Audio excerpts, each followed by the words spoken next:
وانجلو دررتي mucaan waraana keessa jiru yoo rabbiin laafisee bakka biyyillee mootummaa ta'uu hin mala biyyuu daa'imuma waraana ta'e mootummaa ta'e laa taqnaqu min rahmatillahi jedha hadiisni rabbiin kennallee akkas jedha rahmata rabbiitirraa garaa muratiin abibti fundurrii fa'a echi dubbadhu sabbarsiisumaa fi Eliyaas. Tole galatoomi durarratti Mukaalid obsa barbaachisa nu hundi kennayyuu ilmoo qabna namni ilmoo qabu immoo waan kanatti hin qoosu. Kanaaf sirratti si dhaggeeffachuu jirra. Gara keessaatti sagalee naa ergitee turte tanaan dura jara keenya. Waa'ee beellama kanallee natti himtee turte. Akkana miidiyaa akkana irratti beellama qabadhee naan jennaan deebisaan deebisneef. Maaliif jennaan miidiyaa san waan beekuuf jechuu. Anamma waan jechuu barbaadu dura irratti waan kana lafaa kaafnee takka jennee waan kana isii gargaaruuf Heydar waan tokko nu haa godhu. Heydar abbaa manaa isii bakka hadareessa abbaa manaa isii kennitee fi Heydar dhaqee isa kana addaan nu haa baafatu. Maybe abbaan manaa kun dhoysee bakka biraa geessee achitti barsiisaa yoo ka jiraatu taate. Waan kana inni addaan Heydar addaan nu haa baafatu. Eegas booda immoo as deebineeti waan mallaqa isin jettu kanallee walitti hin buusnaaf. Mallaqa diqqaadha. Mallaqa kanaa olillee walitti buusuuf hin dandeenya. Akka isin agartee deemtee waan kana gargaartu. Iyyeetu. Garuu miidiyaan isiin irratti iyyattu suni miidiyaa dhimma Oromoo yookaan immoo dhala Oromoo nu barbaadullee miti. Akkuma mariif Haydar jedhe sani as bakkeen amma jirtu kuni namoonni miidiyaa hedduu as jala jiranii as gubbaallee jiran. Haydar mataan isaa asliin hundi isaanii viidiyoo tokko yoo si gargaaranii si dalaganii furmaata ni argata. Oromoota hedduu bira ga'a. Kanaaf waan achillee asheetu bira dhayxuuf illee hin qabdu. Asheetuu kalaalu Gondar Gojjam yoo warra san taate malee namni keenya afaan saniyyuu dhaga'uu hin fedhu. Dhugaa yoo sitti hime. Kanaaf dursa obsi wanni ta'ee jira. Namni du'aanillee hin dhaba. Garuu wanni diqqishu siyaallee na dhukkubse maali inni du'e jetteen sabbarree jira jettee hin beeyne bakka kanatti nama laalessa diqqishu agarsiisa yoo ilmoon nama jalaa badde. Kanaaf dursamee Haydariif carraa kenninee Haydar waan kana abbaa manaa isii kan addaan akka nu baasu nu godha asli. Ergas boodas deebine gara biraatiin illee hin jira carraan biraallee karaa qayi masqaliitiin illee ilmoo argitee nama jalaa badde akkaataa itti barbaadantu jira. Sumuni takka osoo hin kafalin jechuu. Namoota hedduutu akkasitti maatiin addaan faca'ee maatii ofii argataa jira. Kanaaf amma yeroo takka dubbadhu. Tole hin dubbatta. Kanaaf si gaafachuu fedha obboleettiiti jedhama. Na gaafattanii walumatti qabdanii ani isinirra darbee gandaan baan dhaqu. Isin dhiisee gandaan baattiin dheessu. Ani haadha abbaa kiyya takkittiidha. Kalillee nama bira dhaabatu dhabee nama daa'imman tiyyanaa soqu dhabee jennaan gandaan baa dhaqe malee gandaan baa marateetii miti. Lammata ani nama akka maletti guddatee deebisee ijoollee tiyya akka maletti guddiseedha. Wanti na boochisee hedduu miira keessa na galchu waan kalee keessa darbisan yoo yaadadhu miira keessa gala. Lammata daa'imman tana aayilaandii guuree guddise sibiila kuraalii yoo guureetiin darajaadhaan gahuudhaaf guddise osoo abbaan hirriba ho'aa akka gaarii ijoollee fi biraa guddifatu jechuudha. Wanti san na godhe an abbaa kiyyaa takkittiidha. Lees ijoollee dhiiraa lamaan tan argadhe abbaa kiyya san bakka buusuu qaba waan jedhutu na keessa waan jiru. Ani ilmoon isin daa'imni argitan tun gadi cabee ilmoo tiyya tana barsiisaa qaraasisaa asiin ga'e na harkaa bittin dhufte. Wanti miira keessa na galchillee kan ani rabbillee wallaaletii miti. Obsi bakka naan jettanitti immoo waggaa jahan obsi waggaa jaha.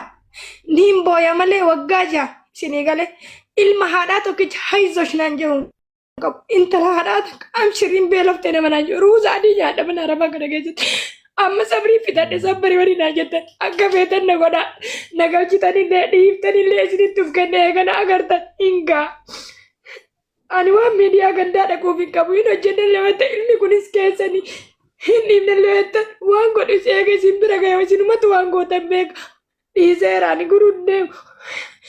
Lakki galii wajjin dhaqin Haydarii wajjin galii indoon bakka san gayoon an jettan osoo wajjin galee Haydar na dura dhaabbatee nama san qaamaan bira dhaqe natti tola jechuudha. Namni gumaa kiyya gaafatu isin osoo ejji kiyya na bade yoo lakkeen obboleetiteeti naan jedhe Haydar har'a borga nama galee nama san bira mana isaa qaaman dhaqee mana inni ijaarate jiru na baay'ee dubbannee fagoodha.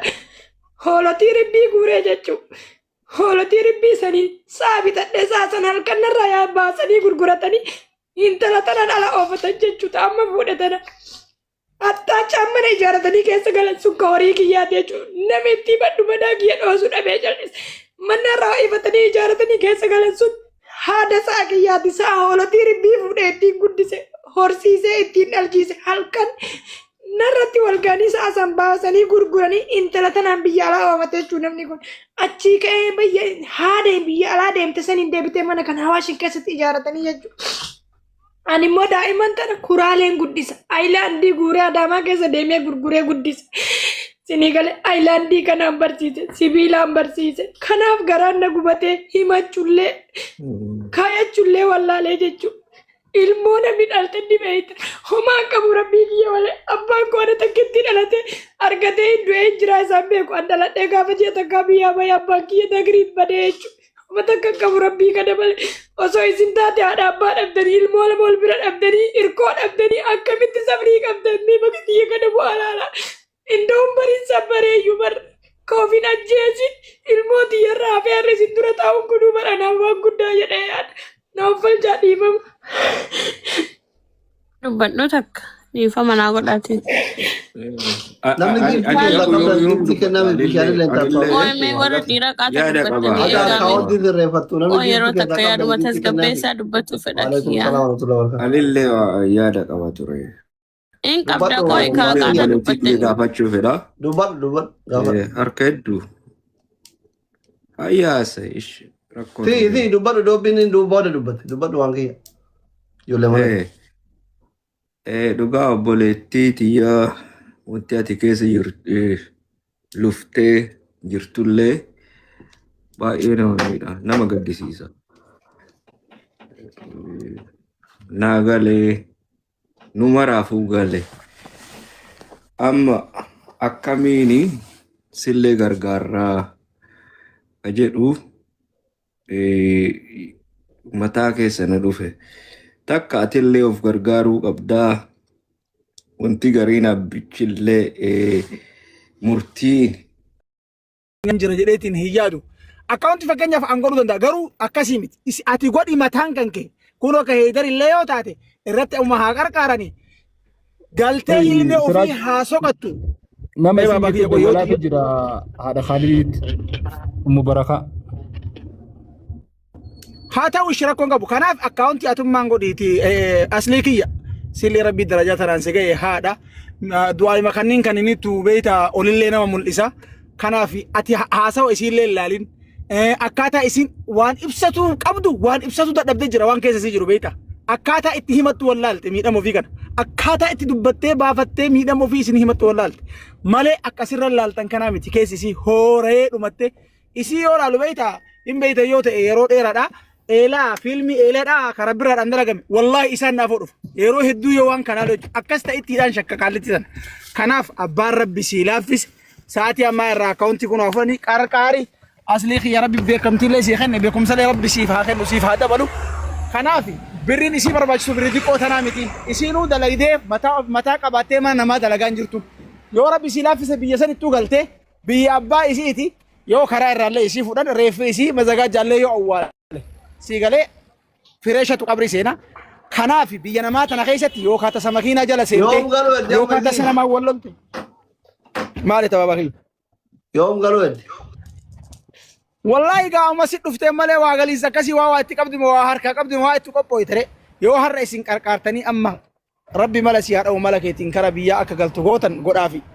Wanni isii barbaachisu waa guddaa. Indoon biyyuma namaa tana keessa iyyuu osoo galtee waa wahii waan xiqqoon qarqaarsa Oromoo tanaa waa godhamee fi ijoollee ofii san soqataa wama xiqqoollee haa taatu biyya ofii san keessatti jedheetii yaadama. Miknaatum asitti illee yookaan daa'imaan baattu harkaa kufee waa taati idaa biraati yookaan ofii makiinaa jala seenti idaa biraati yookaan nama harree kana waa fuudhitti sodaan tiyya tanatu na keessa jira.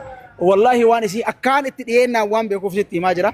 Isiyyuu qarqaarsa barbaachisa. Qarqaaraati immoo haa galtuu waan Siraaj mallaqa isiin gaafatte san barna waan namni tokkichi illee kafaluu danda'u. Amma waa'ee mallaqaa deemee. Nadagaya. Sanin jennee baan san jedhaan jiru. Nadagaya. Ana isin. Ayyee. Tokkoffaa namni kenna. Hojii rabbii dhiiset rabbillee wallaalet waan gale hunda tiktook himatti hin fiiguu eegale. Egereen ummata kenna baxaam no mi'aasaasibu. Baay'ee yaaddeessaadha. Anduguma isinitti maa rakkachuu dhabee akka dhuunfatti rakkoo dhabee miti. Garuu waa'ee uummata keenyaa kuni fuulli durri isaa jechuudha ikabdaal. Maallaayini akkuma isiin reef jette ilmaan isii kanan ta'uuf. Heydar illee Finfinnee jira. Awaash malkaa isaatiitti waa gochuu hin danda'u namicha kana. Abbaa seeraa miti. Baalasilxaanii guddaa wayii akka itti bilbilee sodaachisuu danda'u miti. Namuma dhuunfaa akka kiyyaaf keetii tokko. Amma akkana godha. Isin warri Dubaay hin jirtanii tiraanspoortii irraa danda'a gaafa isin galuu kaasetti. Ani fi warri akka Heydar warri xiqqashoo namni nama guguddaa bebbeeku kunniin suuraa mucaa badee sanii fi ka waraana jiru na haa ergitu. An ka waraana keessa jiru san yoo lubbuun jiraate baasuu fi tiraa hin godha. Yoo marra qabatamaa argadhee inshaallah hin baasallee. In ulfaatu aga birrii ijoollee raggaasaa sana wannoo isaatu baasu hin ulfaatu nama birrii irra ulfaatu. Isinitti himaa waadaa yoo seentaniif gaafa isin biyya buusutti hin erginaaf 1,000 hin ergaaf gaafa isin tikkeetti muratte. 1,000 hin ergaa fi gizee isin biyya geettee akkaawuntii banatte akkaawuntii isii irratti gargaartisa. Malee ganaa birrii nama biraa biratti guurame eegasi birriin sunillee nyaatame ani miskiina irraa fuudhee miskiina biraatti kennee miskiina nyaachisuu hin barbaadu. Halli yoo ta'e akkana. Waan wacii gaara miidiyaatti nuti isin godhattu 50,000 naa kenni jettee 100 ergaafa. Tikkeetii murattee gaafa isin galuu murteessite isillee naa dubbiftu siraa jettilee na dubbisi feetu saadiqlee dubbisi Dubaay jirti miti 100 akkaawuntii natti ergaa akka boolatti gabbuutee bakka fudhachuu dandeettu ufii ergaaf. Ufii kiyyaati ergaa.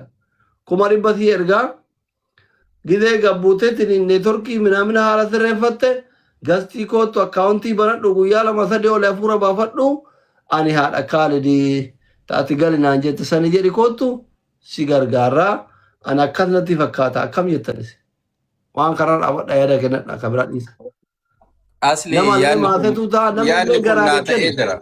Amma namni 7,000 godhatu akkaawuntii isii taatee 200 nuu kennanii gaara 200 qofti mucayyoo tana.